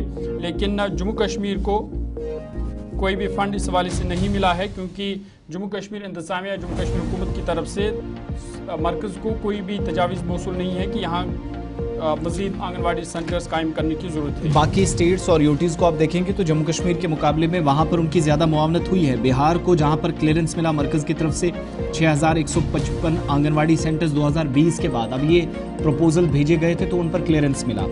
उत्तर प्रदेश को 7,013 नए सेंटर्स या मराकज़, तेलंगाना के अंदर 2,279 जो नए सेंटर्स हैं इसके लिए क्लियरेंस मिला। और यहाँ तक कि छोटी छोटी स्टेट्स जिनमें मेघालय और मिजोरम जैसी रियासतें शामिल हैं, इनको भी क्लियरेंस दिया गया। दर्जनों सेंटर्स यहाँ पर भी खोले गए। लेकिन जम्मू कश्मीर के ताल्लुक से ये है कि तमाम स्टेट्स और यूटीज़ का जो फंड्स हैं या मुख्तलिफ सोर्सेज हैं इनकम के, वो भी देखने होते हैं। वो सारी चीज़ें मद्देनज़र रखते हुए फैसले लिए जाते हैं। यहाँ तक कि MP और MLAs के जो डेवलपमेंटल फंड्स हैं और जो कॉरपोरेट सोशल रिस्पॉन्सिबिलिटी है उसको मद्देनज़र रखते हुए नए जो सेंटर्स हैं उनकी तामीर को यकीनी बनाया जाए। हर रियासत के अंदर जहाँ जहाँ से प्रपोजल्स आए कोशिश की गई, लेकिन 2020 के बाद यहाँ से कोई प्रपोजल गया ही नहीं होगा, जिसका नतीजा ये कोई सेंटर। अब इसके बाद इन 4-4.5 सालों में तो हमने कोई सेंटर देखा नहीं, लेकिन इसके बाद का मंसूबा है वो है या नहीं वो भी फ़िलहाल गायब नज़र आ रहा है। इस पर भी हुकूमत का कोई जवाब नहीं है, मगर ये कन्फर्मेशन है कि नए आंगनवाड़ी सेंटर्स बनाने का जो मरकज़ का प्लान था मनरेगा के साथ, जिसको लिंक किया गया, क्योंकि मरकज़ी सरकार ने इस सिलसिले में वही काम करना था जो रियासतों की तरफ से भी तजवीज़ किया जाए, ऐसा कोई काम हुआ ही नहीं। और डॉक्यूमेंट से पता चला जो सेंट्रल गवर्नमेंट ने अब तक प्लान 50,000 नए आंगनवाड़ी वर्कर्स जो सेंटर्स हैं पूरे मुल्क के अंदर 5 सालों में बनाने हैं। 10,000 सेंटर 1 साल के अंदर, यानी सालाना 10,000 तो 5 सालों में 50,000। इस पूरे मंसूबे से जम्मू कश्मीर बाहर है। कोई प्रपोजल इस सिलसिले में मौसू वहाँ से भी कोई पेशरफ नहीं हुई, ये एक तरफ की बात है। अब ज़रा बात एक बड़े मंसूबे की करते हैं जिसके लिए तैयारियां जम्मू कश्मीर के अंदर हो रही हैं, और ये है सालाना अमरनाथ यात्रा। आप सब जानते हैं जम्मू कश्मीर के अंदर हर बरस की तरह इस बार भी गर्मियों की तरफ जैसे जैसे हम जाएंगे तो यूनियन टेरिटरी के अंदर सालाना अमरनाथ यात्रा का आगाज़ जुलाई के पहले हफ्ते में 3 तारीख को अंग्रेजी या ग्रेगोरियन कैलेंडर के मुताबिक हो जाएगी। तैयारियां क्या है, ज़रा इस चीज़ को समझने की कोशिश करेंगे और इंतज़ामी अफसरान या जो कंसर्न लोग हैं जिन पर जिम्मेदारियां तफवीज़ की गई हैं वो तमाम लोग इस बारे में तस्दीक करते हैं कि हर तरह की तैयारियां आखिरी मरहले में इस वक्त दाखिल हो गई हैं। 3 जुलाई 2025 से इस साल की यात्रा का आगाज़ होना है, और इस बार एक्स्ट्रा जो फैसिलिटी है वो ये है कि रवां बरस रेलवे का जो इजाफी अंसर है वो शामिल होगा उन तमाम फैसिलिटीज़ में जो यात्रियों के लिए रखी जाएंगी। अब हुकूमत प्लान किस तरीके से बनाएगी, जम्मू श्रीनगर नेशनल हाईवे से जिन यात्रियों को जाना होगा उसके लिए ट्रैफिक प्लान पहले से बनता वो आप सब जानते हैं, लेकिन ट्रैफिक प्लान के अलावा क्या इस बार रेलवेज़ का इस्तेमाल करके भी, ट्रेन्स का इस्तेमाल करके भी साउथ कश्मीर तक या सेंट्रल कश्मीर तक ले जाने की कोशिश यात्रियों को होगी, ये देखने वाली बात होगी। इसकी कम से कम इस बयान से तस्दीक हो जाती है कि तमाम जो फैसिलिटीज़ हैं उसमें इस बार का जो अंसर है वो रेलवे का इजाफी अंसर है। और दूसरी बात यह है कि 19 अप्रैल के बाद कटरा से कश्मीर के लिए ट्रेन रवाना होगी। चिनाब ब्रिज से कटरा की तरफ प्राइम मिनिस्टर आएंगे, फिर कटरा से ट्रेन की रवानगी होगी, और जुलाई के बाद अगस्त आते आते जम्मू से कटरा वाला स्ट्रेच कंप्लीट होने के बाद, जो बीच में थोड़ा बहुत काम जम्मू के अंदर चल रहा है उसको कंप्लीट करने के बाद ये ट्रेन जो है वो कश्मीर के लिए यानी दिल्ली से कश्मीर तक डायरेक्ट ट्रेन जो कटरा के अंदर तब्दील करनी है, मगर वो जो बीच वाला एक स्ट्रेच फिलहाल छूटेगा वो भी कंप्लीट हो जाएगा। इसका मतलब यह है कि हुकूमत इस बार कोशिश ये भी कर सकती है कि ट्रेन को भी इस बार हासिल किया जाए, ट्रेन सर्विसेज ली जाए। और सूबाई कमिश्नर कश्मीर विजय कुमार भिदूरी के मुताबिक अमरनाथ यात्रा के लिए तमाम तर तैयारियों को हतमी शक्ल दी जा रही है। इसमें रेलवे का इजाफी अंसर इस बार शामिल होगा। स्कूल गाड़ियों में सीसीटीवी कैमरे नस्ब करने के लिए मखसूस वक्त दिया गया है, जिसको मुतलका महकमे देख रहे हैं। और यात्रा की तैयारियों के बारे में पूछे जाने पर उन्होंने कहा कि अमरनाथ यात्रा जो 3 जुलाई से शुरू हो रही है 9 अगस्त तक 50-52 दिनों तक चलेगी, बल्कि ये 1.5 महीने तक तकरीबन चलेगी। ये इसके लिए इंतजामी सतह पर सिविल एडमिनिस्ट्रेशन ने जो तैयारियां करनी है वो कंप्लीट हैं। और जितने भी त्यौहार होते हैं, चाहे वो ईद हो, मुहर्रम हो या कोई और त्यौहार हो, इस मौके पर खुसूसी इंतजामात जैसे किए जाते हैं वैसे ही इंतजामात यात्रा के हवाले से भी किए जा रहे हैं। साथ में ये भी कहा गया कि सनत नगर के ब्रिज का काम चल रहा है, जिसको मुकम्मल करने में भी अभी वक्त है। अगर इंजीनियरिंग का कोई मामला है तो इसको NHA और R&B महकमा देख रहे हैं। स्कूल बसों के ताल्लुक से भी सवाल पूछा गया और CCTV कैमरों की तनसीब के हवाले से बात की गई। लेकिन असल मामला ये है कि जम्मू कश्मीर के अंदर यात्रा पर सबकी नज़रें, जो इस बार अब तो बस थी, SRTC बसों की खिदमात हासिल की जाती थी, जिसमें इस बार इजाफा हो सकता है। हुकूमत की जानिब से इकदाम किए जाएंगे, मगर सिक्योरिटी के अलावा जो सिविल इदारों को या इलेक्टेड गवर्नमेंट को काम करना, उसमें आप देखेंगे बेहतर हम आहंगी को या तालमेल को यकीनी बनाते हुए शायद इस बार ट्रेन सर्विसेज को भी इस्तेमाल में लाया जाए और पुराने रिकॉर्ड्स टूटें। ये भी एक इंतजामिया की कोशिश है, क्योंकि सियाहत के एतबार से भी इंतजामिया इस यात्रा को बहुत अच्छे से देखती है। और सूबाई कमिश्नर के मुताबिक आज चूँकि बैसाखी का त्यौहार है, बैसाखी के मौके पर लेफ्टिनेंट गवर्नर, वज़ीर आला और दीगर शख्सियात की जानिब से आवाम को जहाँ पर मुबारकबाद पेश की जा रही है, वहीं पर ख़ास इंतजामात मुतअद्दिद मकामात पर बैसाखी के हवाले से जम्मू और कश्मीर के दोनों प्रोविंसेस में सूबाई इंतजामिया की जानिब से किए गए हैं। इसकी भी तस्दीक अथॉरिटीज़ कर रही हैं।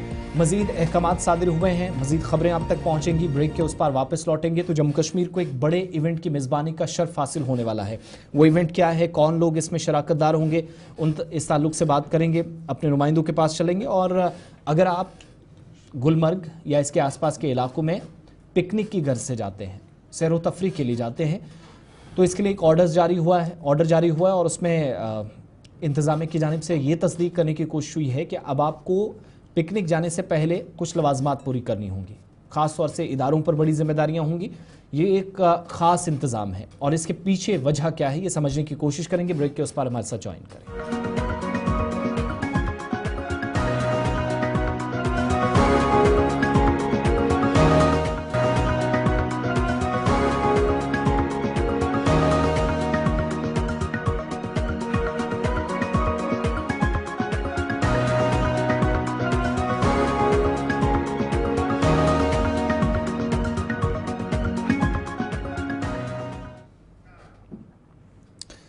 ब्रेक के बाद इस्तकबाल आप सबका, प्रोग्राम आप सलाम जी के देख रहे हैं। तीसरे और आखिरी पड़ाव में हम दाखिल हुए हैं। बात अब ज़रा सयाहत के एतबार से भी कुछ चीज़ें, खबरें इंपॉर्टेंट वो आप तक 9:30 का वक्त हो गया है। 9:40 के बाद आपकी कॉल्स प्रोग्राम में शामिल होंगी। आप कॉल करना भी तब तक शुरू करेंगे, ट्राई करें। चारों नंबर्स थोड़ी देर में स्क्रीन पर आएंगे। मगर बात उन लोगों के हवाले से जो मुख्तलिफ इलाकों से रुख करते हैं सयाहती मकाम गुलमर्ग का। शोरह-ए-फाक गुलमर्ग के अंदर सयाहों का रश काफ़ी ज़्यादा बढ़ रहा है, भीड़ काफ़ी ज़्यादा है और इस भीड़ को कम करने के लिए एक हिकमत अमली तरतीब दी गई है, एक पहल की गई है, जिसके मुताबिक स्कूलों को 5 दिन कबल पेश की इजाज़त लेने की हिदायत दी गई है अगर वो पिकनिक का या एक्सकर्शन का कोई प्लान बना रहे हैं। कल एक अनफॉर्चुनेट इंसिडेंट हुआ, वैसा भी कुछ ना हो और नाखुशगवार वाक़यात के अलावा जानी या माली नुकसान से बचा जाए, ये भी एक कोशिश है जो पेशरफ्त इस सिलसिले में हुई है। और तारिक हुसैन जो सीनियर KS ऑफिसर हैं, चीफ एग्जीक्यूटिव ऑफिसर हैं गुलमर्ग डेवलपमेंट अथॉरिटी के, उनकी जानिब से ऑर्डर जारी हुए और उसके बाद जो टूरिस्ट का, जो सयाहों का एक रश अलग अलग जगहों पर देखने को मिल रहा है,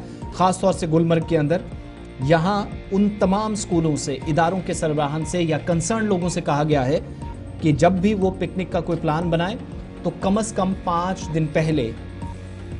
दिन पहले उनको प्रायर परमिशन लेनी होगी, जिसकी तस्दीक इस ऑर्डर के जरिए होती है। साथ साथ तस्वीरें आप टूरिस्ट की भी देखेंगे, गुलमर्ग की भी देखेंगे, क्योंकि रश काफ़ी ज़्यादा बढ़ रहा है। अपने नुमाइंदे के पास चलेंगे, हमारे साथ इशफाक डार ज्वाइन किए। इशफाक, ऑर्डर में मजीद क्या तस्दीक की गई है, ज़रा बताइएगा पढ़कर, जो इंपॉर्टेंट पॉइंट्स हैं GDA की तरफ से जारी हुए हैं।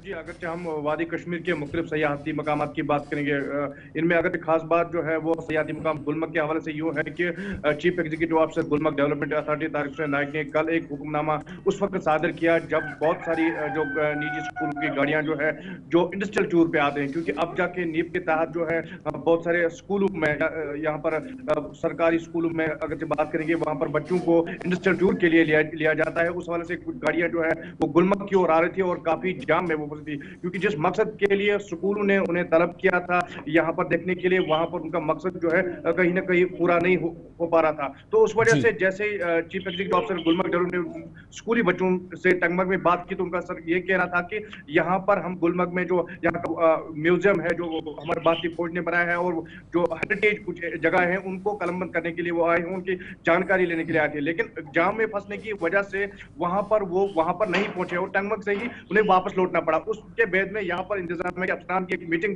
तलब की गई जिसमें chief executive officer Gulmarg development authority खुद और तहसीलदार टंगमर्ग जो थे और पुलिस के आला अफसरान थे उनकी मीटिंग तलब हुई और ये तय पाया गया कि जो भी लोग यानी कि सैटरडे और संडे को चाहे वो निजी स्कूल हो या सरकारी स्कूल हो, अगर गुलमर्ग की तरफ आते हैं यहाँ पर टूर करने के लिए आते हैं या किसी भी मकसद से आते हैं तो उन्हें पहले जो यहाँ का दफात है chief executive officer Gulmarg development का वहां पर उन्हें परमिशन लिया जाना चाहिए, क्योंकि उस सैटरडे और संडे को अगर वो यहाँ पर आते हैं, क्योंकि एक तो इन दिनों काफी दबाव रहता है, सयाहों का दबाव, मकामी लोग सारे कुछ यहाँ पर छुट्टियों के लिए दिन यहाँ पर आते हैं, उस वजह से उन बच्चों को दिक्कत ना हो, जिस मकसद के लिए वो यहाँ आए उनका मकसद पूरा हो, उस हवाले से ये हुक्मनामा सादर किया गया है। अच्छा, ये चूंकि अब ये कहा गया ना कि प्रायर परमिशन 5 दिन पहले कम से कम बता दिया जाए, ये इससे पहले कोई गाइडलाइन थी, कोई दायरा था, कोई लकीर ड्रॉ की गई थी कि आप 2 दिन, 1 दिन या 24 घंटे पहले परमिशन लेंगे, या जरूरी ये सिर्फ था कि इंतजामिया को बस इन्फॉर्म कर दें और चले जाएं? देखिए आसिफ जी, अगर ये जो अभी जब लिया गया है, क्योंकि आपको पता है गुलमर्ग में कैरिंग कैपेसिटी की बात जब आती है तो यहाँ पर काफी कम गाड़ियों की कैरिंग की कैपेसिटी पार्किंग काफी कम है, इस हवाले से यहाँ पर जब फैसला लिया गया और यहाँ पर जो इंतजाम आईडी भी दी है और नंबरात भी जो है यहाँ पर मुख्तलिफ मकामात पर डिस्प्ले किए गए हैं, उस हवाले से जितने भी टनल के इस बार जितने भी स्कूल आएंगे वो पहले महकमा के कंसर्न ऑफिसर्स को जो है फोन करेंगे तो उनको बतौर परमिशन दिया जाएगा, उनकी पार्किंग स्लॉट को तय किया जाएगा ताकि उनका जो सफर है वो सही है। अब यही है कि जब जितने भी सरकारी स्कूल या निजी स्कूल गुलमर्ग का रुख करेंगे उन्हें इस ऑर्डर को फॉलो करना होगा ताकि उनको जो है यहाँ पर आने से दिक्कत न हो। वही सैयाहों की बेहतरी के लिए, सैयाहत को फरोग देने के लिए इस तरह के इकदाम उठाए जा रहे हैं ताकि इस पर ये भी बताइएगा, ये जो कहा गया है कि पेशगी इजाजत लेनी पड़ेगी, किस तरह ये दरख्वास्त देनी है, क्या इसका प्रोसेस है और किन किन गाइडलाइंस का इसमें ख्याल रखना है? देखिए आज जो जिस तरह से ये कहा गया है, एक तो ईमेल आईडी जो महकमे का है जिसके होर्डिंग्स आज जो नस्ब की जाएंगे और अवेयरनेस प्रोग्राम भी वहां पर लगा, होर्डिंग्स और मोबाइल नंबर, क्योंकि ये जो स्कूल आना चाहेगा इंडस्ट्रियल टूर पे आएंगे या नॉर्मल विजिट पे आएंगे उन्हें यहाँ पर स्लॉट दिया जाएगा कि आप किस एरिया में जा रहे हैं। पूरा वाला एरिया तो अभी बंद है और उसमें जो चिल्ड्रन पार्क मेमोरियल्स है या ये पर जो हेरिटेज है महाराजा हरि सिंह पैलेस, वो यही से इनको देंगे आप किस एरिया में जा रहे हैं। उस टाइम में वहां पर जो है ट्रैफिक उस दिन जो है नहीं जाएगा और उनकी बेहतरी के लिए वहां पर जो है एडमिनिस्ट्रेटिव जो इंतजाम वो रखे जाएंगे ताकि बच्चों को, स्कूली बच्चों को यहाँ पर जो है खातिर का इंतजाम पहुंच सके और वो सफर न करे, मुश्किलात पेश ना है, इसलिए प्लान तरतीब दिया गया। अब अगर कोई पिकनिक जाना चाह रहा है तो 5 दिन पहले बताने का या आगाह करने का बुनियादी मकसद यही है कि इंतजामिया भी अपनी जगह अलर्ट रहे, वो उस एरिया को पहले से खाली कर दे जहां पर बसेस जाना चाह रही हैं, जहां पर लोग जाना चाह रहे हैं, जहां पर इदारे के बच्चे या फिर स्टूडेंट्स जाना चाह रहे हैं। और जहां तक ईमेल की बात कर रहे थे इशफाक, बहुत शुक्रिया आपका ज्वाइन करने के लिए। तो जो गुलमर्ग डेवलपमेंट अथॉरिटी या GDA की जो ऑफिशियल मेल है वो gulmarggda@gmail.com है। GULMARG स्मॉल लेटर्स हैं सारे, कोई स्पेस नहीं देनी है। gulmarggda@gmail.com, इस पर आप इदारे को रिक्वेस्ट कर सकते हैं हेड ऑफ इंस्टीट्यूशन की तरफ से या डिपार्टमेंट के को आपकी तरफ से जो है वो रिक्वेस्ट जानी चाहिए, यानी आप तहरीरी तौर पर इजाज़त मांगेंगे और ये सब आपको कम से कम 1 हफ्ता पहले करना होगा। 5 दिन तो ऑफिशियल ऑर्डर है लेकिन कम से कम 1 हफ्ता पहले कोशिश करेंगे और उसके बाद जाकर ही कोई रास्ता या ये आपकी मुश्किलात का ज़ाला होगा। रश काफ़ी ज़्यादा है, भीड़ बहुत ज़्यादा है, फैमिलीज़ भी अगर जा रही हैं तो ज़रा सोच समझ कर जाइएगा इन दूर दराज इलाकों में, और किसी भी तरीके से ट्रैफिक के एतबार से, सिक्योरिटी के एतबार से आप एक फ्री माहौल के अंदर वहाँ पर घूम सकें अच्छे से एंजॉय कर सके। इस चीज़ का ख्याल इंतज़ामिया अगर रख रही है तो थोड़ी सी जिम्मेदारी हम सब की बनती है कि इज्तिमाई तौर पर यह कोशिश होनी चाहिए कि इंतज़ामिया जो इक़दाम उठा रही है उसको कामयाब बनाने के लिए ताउन और हम आहंगी को यकीनी बनाया जाए। आगे बढ़ते हैं, बात अब ज़रा वादी कश्मीर की जब हो रही है तो एक बहुत बड़ा इवेंट जो आने वाले दिनों में कश्मीर सूबे के अंदर हो रहा है, जिसकी मेज़बानी के लिए कश्मीर का इंतखाब इस बार हुआ है और ख़ास तौर से उन नौजवानों को एक पैगाम देने की कोशिश है जो बढ़ते हुए मंशियात के बीच, चाहे वो किसी भी सूबे के अंदर हो, किसी भी खित्ते के अंदर हो, अपनी ज़िंदगियां तबाह कर रहे हैं, उनको बाहर कैसे निकाला जाए। कश्मीर के अंदर एक बड़ा इवेंट कौमी सतह का drug free power lifting championship होने जा रही है और इतलात के मुताबिक जुलाई के महीने में ये चैंपियनशिप कराई जाएगी।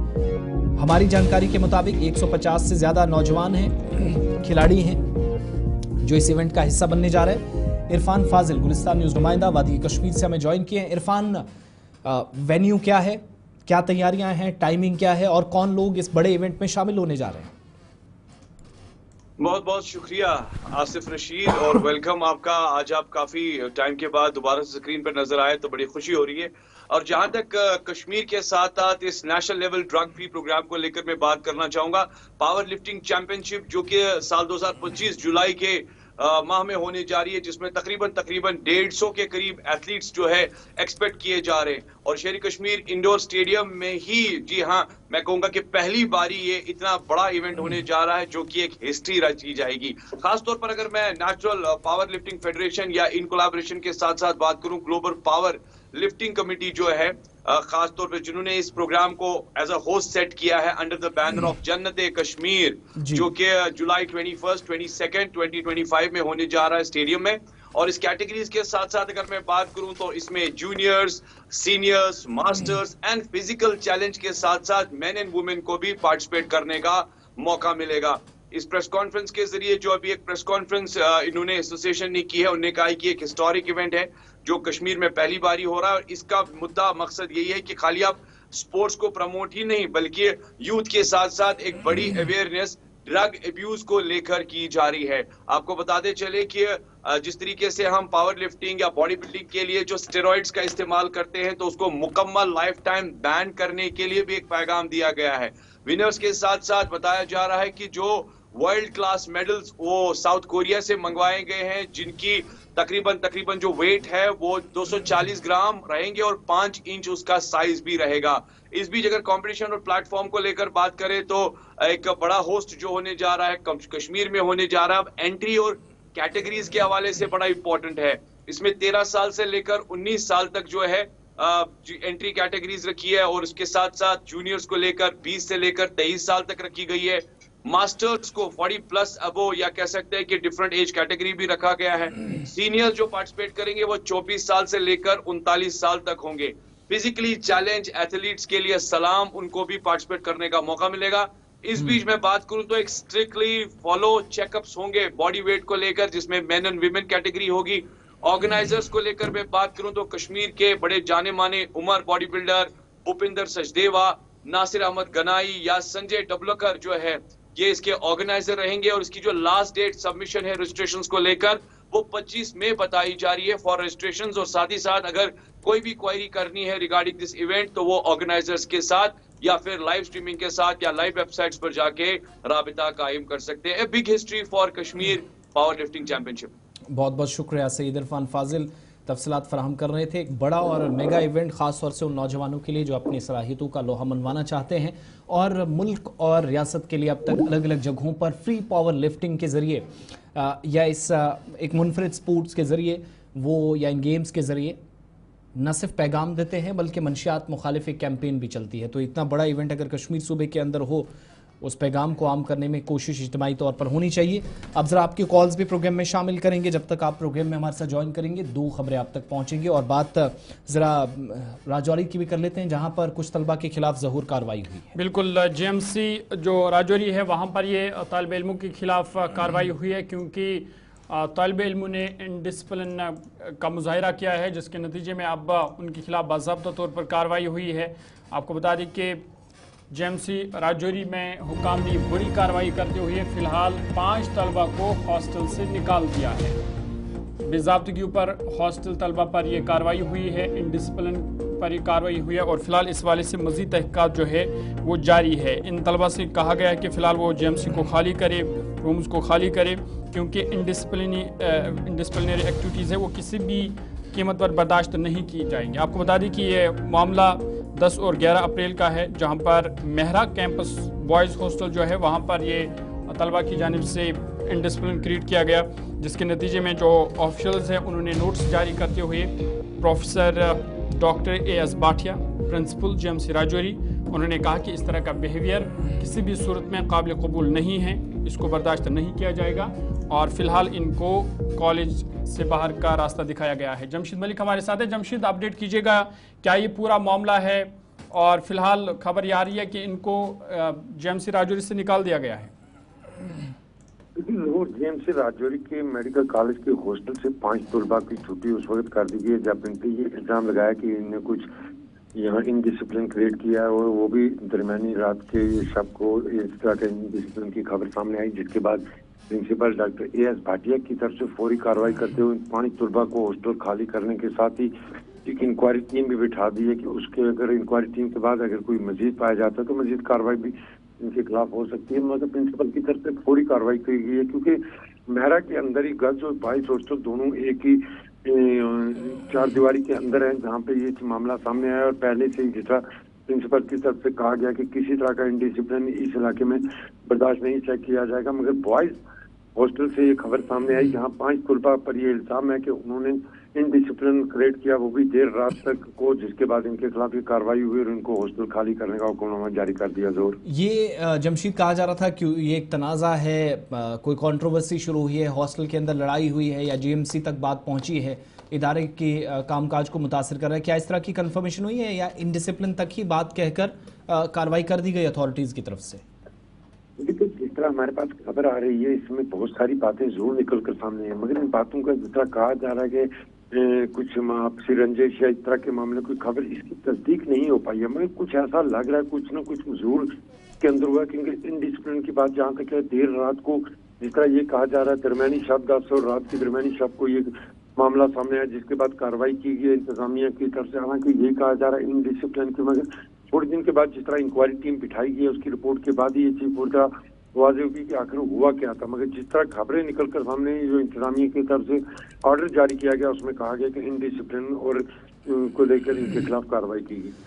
बहुत बहुत शुक्रिया जमशीद मलिक, तफसीलात फराहम कर रहे थे, हमारे साथ हमारे नुमाइंदा थे और बता रहे थे कि 5 तलबा के खिलाफ फ़िलहाल जो कार्रवाइयाँ हुई हैं उसमें तो इनडिसिप्लिन का मामला बताया जा रहा है, लेकिन कुछ सोशल मीडिया पर जो हम तज्जिया और तबसरा देख रहे थे इस हिसाब से वो सही है या गलत ये बताना अभी या इंतज़ामिया तक ये डिपेंड करता है कि मज़ीद क्या इसमें कोई लबकुशाई होगी। आपकी कॉल्स की तरफ भी चलेंगे, आप लोगों की बात सुनिए, आप हमारे साथ ज्वाइन करें। चारों नंबर्स थोड़ी देर में आपकी स्क्रीन पर आ रहे हैं, लेकिन जब तक आपकी कॉल्स आती हैं आप लोग हमें ज्वाइन करेंगे, अपनी बात रखेंगे। तब तक ज़रा आपको ख़बर अनंतनाग में होने वाले ज़ूल फेस्टिवल के हवाले से भी बताते चलें। अशमुकाम जनूबी कश्मीर का एक अहम तरीन मकाम जो सयाहत के एतबार से भी काफ़ी सुर्खियों में रहता है और मजहबी सयाहत और यहाँ रिवायात या जो सकाफ़त है उस एतबार से भी काफ़ी ज़्यादा हमेशा से सुर्खियों में बना रहा है।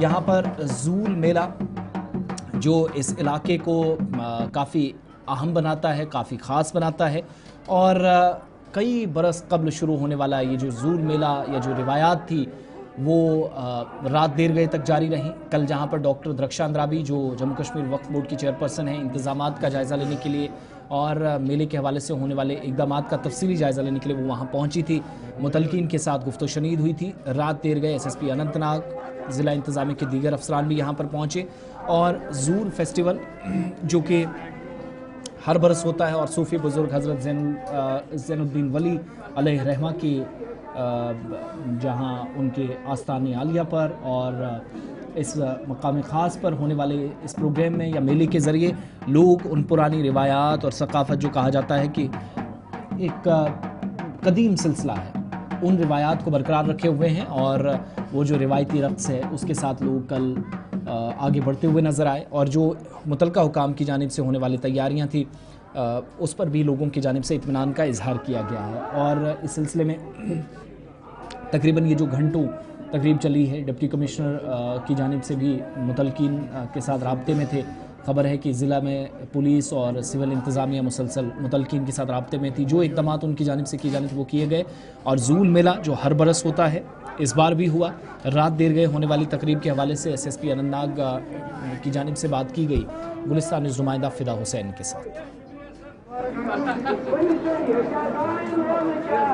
और यहाँ का जो है पैगाम आप पूरी अपनी इंडिया तक पहुँचाते हैं। आप इंडिया से बाहर भी यहाँ का पैगाम आपकी वसातत से पहुँचता है। मैं आपका बहुत ही मशकूर हूँ। और ये दरगाह के रिगार्डिंग आप जो पूछ रहे हैं, जो जोल फेस्टिवल यहाँ जो कल दिन गुजरा है, कल रात गुजरी है, जिसपे जो शबखानी थी वो हर साल शबखानी शब-ए-दोम के नाम से मनाई जा रही है। इंशाल्लाह उसमें जो खदमतुल मुअज़्ज़मत अंजाम दिए जाने चाहिए वो सब कुछ हो चुका है। आज जो दिन है, आज मगरिब के टाइम जो है जोल फेस्टिवल होगा, चरागा होगा। इसमें जो है अपने वादी कश्मीर से बिला मजहब लिहाज मजहब सभी लोग आ जाते हैं, इसमें शिरकत कर लेते हैं। तो हम देखो मतलब सब्र से काम लें और इंशाअल्लाह रहमान हम उनके साथ हैं, वो हमारा साथ है। ये प्रोग्राम जो है कामयाब बनाने में वो हमारे साथ रहे और हम उनके लिए हर मुहैया कोशिश कर रहे थे। फेस्टिवल है यहाँ, एक हफ्ते पहले यहाँ डिप्टी कमिश्नर साहब ने अपने ऑफिस में एक मीटिंग बुलाई थी। उसमें उन्होंने पूरे एडमिनिस्ट्रेशन को हिदायत दी थी कि यहाँ पे जोल के रिगार्डिंग या शब-ए-दोम के रिगार्डिंग कोई कितने भी मतलब इंतजाम होने चाहिए वो कंप्लीट हो चुके थे।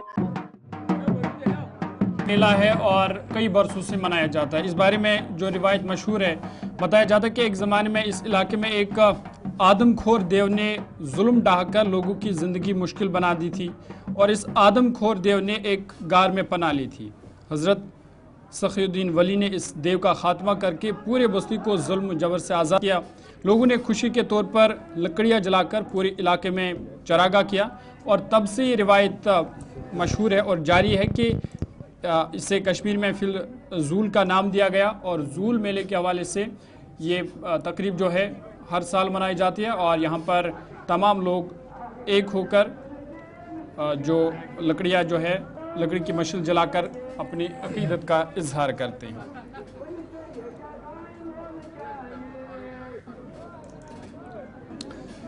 चलिए ज़रा कॉलर्स की तरफ भी चलेंगे। आप लोगों ने हमारे साथ ज्वाइन करना शुरू कर दिया। फर्स्ट कॉलर लाइन पे हमारे साथ हैं और एक एक करके आप कॉल करें, बहुत कम वक्त लें, टीवी की आवाज़ बंद कर लें जो लोग हमें ज्वाइन करें। फर्स्ट कॉलर लाइन पे। हेलो, पहली लाइन ड्रॉप हुई है। Next collar. हेलो। हेलो जी, नाम बताएं, कहाँ से? अस्सलाम वालेकुम। वालेकुम अस्सलाम व रहमतुल्लाह। आसिफ साहब, आप ठीक है? बड़ी देर के बाद आपकी दर्शन हुए। अल्हम्दुलिल्लाह। मेरे एक दो सवाल है, जरा गौर से सुनिएगा जी। हाल ही में आपकी चैनल से भी एक सर्वे रिपोर्ट सामने आया कि रमजान के महीने में वादी के लोगों ने 252 करोड़ रुपए मालियत का गोश्त खाया। बिल्कुल बिल्कुल।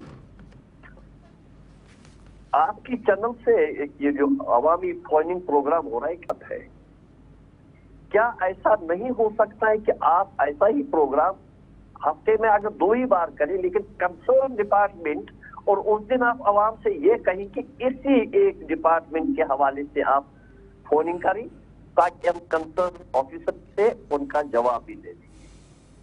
252 करोड़ रुपए का हमने गोश्त ले लिया, ठीक है। अब इसकी भेड़ बकरियों के सेहतमंद होने की जमानत क्या है? A ग्रेड है, B ग्रेड है, C ग्रेड है, ये किसी को मालूम नहीं है। और पिछले 5 वर्षों से मैं भी आपको फोन करा, आप भी मुझसे रास्ता कायम करते हैं। वो ज़बाख़ाने कहाँ गए? आसमान खा गया या जमीन निकल गई? कोई इल्मियत नहीं, कहाँ तक पहुंचे? एक। और दूसरा मेरा आपसे ये सवाल है कि आजकल खेती बाड़ी का सीजन बड़े बामी उरूज पर है। बिल्कुल। खाद, जरासीम, कुछ अद्वियात का हम इस्तेमाल करते हैं। हर साल आखिर में बाग मालिकान और किसान या सब्जियां उगाने वाले इस बात का रोना रोते हैं कि जाली खाद, नकली खाद और गैर मयारी जरासीम, कुछ अद्वियात यहाँ फरोख्त हो रही है। बागबानी महकमा और ज़राअत महकमा जो हमारे यहाँ काम करते हैं, क्या वो ऐसा नहीं कर सकते हैं कि खाद ये किसानों और बाग मालिकान को इस्तेमाल करने के लिए वो पहले ही जानकारी फराहम करें। इसी तरह जरासीम कुछ अद्वियात जो है जो इस्तेमाल किए जाए उनके बारे में वो पहले से लोगों को जानकारी फराहम नहीं कर सकते। मेरे 2 सवाल है थोड़ा सा। बहुत शुक्रिया आप कॉल करने के लिए। आप हमारे पुराने व्यूअर्स में से एक हैं और जब भी बात करते हैं बड़े बेबाक राय रखते हैं और जिसको मुआशरे की अपने दाएं बाएं अपने लोगों की फ़िक्र हो वो इस तरह की बेहतरीन और ख़ूबसूरत बात करता है। पहली बात जिसके ताल्लुक से आपने प्रोग्राम की बात की, एक अच्छी तजवीज़ है, ज़रूर हम अपने पूरी टीम इस पर बैठकर मशवरा करेगी और अगर कंसर्न लोग इस पर मुतमईन हुए जो ख़ास तौर से जिनसे हमें जवाब लेना है तो इस तरह का प्रोग्राम अगर ज़्यादा नहीं कम से कम 5-10 मिनट ही बात हो सके तो कोशिश करेंगे हम इस पर। अगर वैसा ना भी हुआ तो मुतलकीन के साथ हम राब्ते में रहेंगे। आपके सवालात ज़रूर हमारे माइक के ज़रिए उन तक पहुँचेंगे, एक ये वादा आपसे करेंगे। लेकिन प्रोग्राम शुरू करने के हवाले से चूँकि अथॉरिटीज़ इसमें बैठेंगी, पूरे ऑर्गेनाइजेशन ने इस हवाले से फ़ैसला लेना है, उस हिसाब से हम उस पर सोच विचार करेंगे। अच्छी तजवीज़ है। दूसरी बात आपने जो कंसर्न महकमे की और ख़ास तौर से ये जो आपका सवाल था वो कंसर्न मिनिस्टर जावेद साहब से भी मैंने कुछ दिन पहले असेंबली के अंदर पूछा तो उनका जवाब ये था कि हम इस सिलसिले में अवेयरनेस प्रोग्राम या बेदारी मुहिम का एक सिलसिला चलाए हुए हैं और ये कैंपेन या प्रोग्राम्स चल रहे हैं। तो उसका डेटा हमने कंसर्न डिपार्टमेंट से मांगा था जो अभी तक हमारे पास नहीं पहुंचा। ये प्रोग्राम कब होते हैं, हफ्ते में 1 या 2 हैं, ब्लॉक्स में तहसील में किस लेवल पर होते हैं, किस सतह पर आप प्रोग्राम करते हैं, उसका डेटा अभी तक एनालाइज पता नहीं उनने किया या नहीं, लेकिन हम तक जवाब नहीं पहुंचेगा तो ज़रूर हम करेंगे। लेकिन उम्मीद और कोशिश ही जो है कि आपकी डायरेक्टली बात अथॉरिटीज़ तक पहुंचे, जावेद साहब हो या दाएं में बाकी लोग, हॉर्टिकल्चर महकमा, एग्रीकल्चर महकमा जिनका सबसे ज़्यादा काम है, और जब बात इकॉनमी की आती है तो इन 2 डिपार्टमेंट्स को सर फहरिस्त रखा जाता है। फिर इनमें सुधार की बहुत ज़्यादा आवश्यकता है, बहुत ज़्यादा ज़रूरत है। आपकी दोनों बातों को दिल से एक्सेप्ट करते हुए ज़रूर मुतलकीन तक पहुँचाने की कोशिश अपनी जारी रखेंगे। नेक्स्ट कॉलर हमारे साथ। हेलो, अस्सलाम वालेकुम। वालेकुम अस्सलाम। ठीक है, असल पे अल्हम्दुलिल्लाह। अर्ज बस आरमपुरा शकुर कॉलोनी कमरवाली खास आम शहरी रोजान जी जनाब माह रमजान गो अलविदा तरह फिक्र शपर मीटर्ड अलग ये गो पावरस सी अलविदा हसरत मुकाम मीटर्ड अलग आसने के बावजूद 1.5 घंटे 2.5 घंटे दोस कटौती गसान 5.5 घंटे न गो बचन फ्यूचर तक खराब तिमन पे एकेडमिक कैरियरस पे असर जरिए गवर सबस करो अगले फोन तमो वात तुज हुकामी बालन तान मगर तिम तथ से मसले हो रही है इलेक्ट्रिक डिपार्टमेंट वाले वो गुजारिश तारिक हमीद करा साहब ये कॉन्स्टिट्यूंसी से ताल्लुक थवान तिमो सठा वाद कर्म तिमन वादन तरह फिक्र तिमन वादन तब गो सुनी गो तक वो बिजली हूं मसल कम अज कम अगर मीटर अलग 3 घंटे बजाय 5.5-6 घंटे थवान बुक टाइम देरी में रखते हैं। ये बहुत अफसोस का मुकाम है। आपसे इस्तेदा करते ही एक हुकामी वाला तक ये हमारी बात पहुंचाए। बहुत शुक्रिया जी, आपकी बात डायरेक्ट इस प्लेटफॉर्म के जरिए आपके एमएलए साहब तक पहुंची है और ज़ाती तौर पर भी ये मामला कर्रा साहब के नोटिस में हम आज ही लाएंगे, आज ही उनसे रब्ता करने की कोशिश करेंगे। बहुत शुक्रिया। Next collar. हेलो, अस्सलाम वालेकुम। वालेकुम अस्सलाम। जनाब मंजूर अहमद वानी शामपोरा नवाटा चौक मज। जी मंजूर साहब, ये जबरदस्त गंदगी ये चौकस मज जमीन कनाल 2-3 मजबाग चौकस यल तारीखी चौक हून तो बाकी चीज मचे अत तवज्जो दिवान कहीं। कत जाए कुछ एरिया शामपोरा नवाटा तुम वातनायो ये कत म्यूनसिपल हुकामस तक? वारिया लट तुंदे जरिए तुंदे मगर अंदान कहें ये चौक दरबदर तो खार अगर सोमो अड बनाव नाइट गुलाबाग दरगाह पक यह वात लुकन आराम। चलो वारिया अहम मामले तो उम्मीद करो यम प्लेटफॉर्म जरिए वात कत हुकामन तक तो तुमने निमुक नोटिस तो ये मामले कर हल। और एक कॉलर दे दीजिए। हेलो, नाम बताइए और कहाँ से आप तक आवाज पहुंच रही है? टीवी की आवाज बंद कर लें। नाम बताएं अपना। रमन अग्रवाल जी मेरा नाम। जी नाम दोबारा बताएं। रमन अग्रवाल। जी अग्रवाल साहब। सर ये जो राशन की है मैं इसकी कंप्लेंट करना चाहता हूँ। राशन जो है डिपो पे मिलता है जो जी, तो ये जो है राशन मतलब अंगूठे लगा लेते हैं और राशन लोगों को देते नहीं है। तो बोलते हैं हमें आता नहीं। दूसरी बात एक और है जो अभी किया है कि कहीं किसी भी डिपो से आप राशन ले सकते हो, जहाँ मतलब पर्टिकुलर डिपो के जरूरत नहीं है जाने की, लेकिन ये देते नहीं है वहाँ पे। मतलब कहीं कहते हैं हमारे पास है ही नहीं आटा राशन। आप किस इलाके से बात कर रहे हैं जी? आप कहाँ से बात कर रहे हैं? मैं अपने घर से बात कर रहा हूँ सर, जम्मू से बात कर रहा हूँ, जानीपुर कॉलोनी से। जानीपुर से। तो आपके एरिया में राशन ना मिलने की वजह क्या बताया जाता है? आप कंसर्न डीलर बताया जाता है कि राशन पीछे से नहीं मिल रहा है, और जो दूसरा जो जहाँ पे हमारा राशन था ना पहले, जैसे अब राशन कार्ड हो गए हैं, वही कहीं से भी राशन ले सकते हो, नेशनल राशन कार्ड बन गया है। लेकिन जो दूसरे डिपो पे जाते हैं जहाँ पे राशन है, वो भी हमें नहीं देता। वो कहता नहीं जी आप जहाँ पे आपका है उसी के पास से ले लो, दूसरे से नहीं मिलेगा आपको। जबकि सरकार का कहना है कि कहीं से भी हम ले सकते हैं। नहीं, नफसा के तहत तो आपको कहीं पर भी मिलता है, तो आपको टोटली नहीं मिल रहा है या कम मिल रहा है? हाँ जी, आपको बहुत कम राशन मिलता है या टोटली नहीं मिलता? इस बार तो सारा अंगूठा लगवा लिया डिपो वाले ने, राशन दिया ही नहीं, कहता आया ही नहीं राशन। बहुत शुक्रिया आपकी कॉल का। लास्ट कॉलर हमारे साथ आप ज्वाइन कर रहे हैं। ये बात सतीश शर्मा साहब तक भी पहुंचनी चाहिए। आप देख लें, अगर इस तरीके से डीलर्स मनमानी करते हैं, नेशनल फूड सिक्योरिटी एक्ट के तहत अगर आप उस दायरे में आते हैं तो फिर तो आप किसी भी डिपो से जाकर राशन ले सकते हैं। लेकिन अगर आपके पास कागजात नहीं, अगर आपकी गलती है, तो फिर ये भी देखने वाली बात है। मगर अगर हुकूमती सतह पर गैर जिम्मेदारी का सबूत पेश किया जा रहा है तो फिर सतीश शर्मा साहब को देखना पड़ेगा इस मामले में। 2 दिन पहले भी इस तरह की एक कंप्लेन आई थी कि आप दूसरी जगह अगर कहीं जा रहे हैं तो वहाँ से उनको राशन ही नहीं मिल रहा है, जबकि एक्ट के मुताबिक नफसा के तहत आप किसी जगह से भी राशन ले सकते हैं। Last caller. हेलो अस्सलाम वालेकुम जी, नाम बताएं, कहाँ से? सर हम श्रीनगर से बोल रहे हैं। बताएं सर, यहाँ पे बहुत मेहरबानी करिए, कुत्ते बहुत है जी, 2 बच्चों को खा रहे हैं, हम बहुत परेशान हो गए सर इस मसले से। अच्छा, दूसरा मसला ये है सर, चावल में बहुत से प्लास्टिक के निकलते हैं। ठीक है, मेहरबानी करके, मेहरबानी। बहुत शुक्रिया आपकी कॉल का इस प्रोग्राम में अपनी बात रखने के लिए। तमाम लोगों का बहुत शुक्रिया। आज हम इतनी कॉल्स ले पाएंगे, 10 बज रहे हैं, स्टूडियो की घड़ियां आगे जाने की इजाज़त नहीं दे रही हैं। लेकिन अगर कल दोबारा मुलाकात इस प्रोग्राम के जरिए आपसे होती है तो खबरों, तज्जियों, तबसरों का सिलसिला JK 24/7 न्यूज़ और गुलिस्तान न्यूज़ पर दोबारा से जारी रहेगा। कंटिन्यू करेंगे। छोटा सा ब्रेक के उस पार खबरों का एक और बुलेटिन आप तक पहुँचेगा। सलाम JK में बस इतना।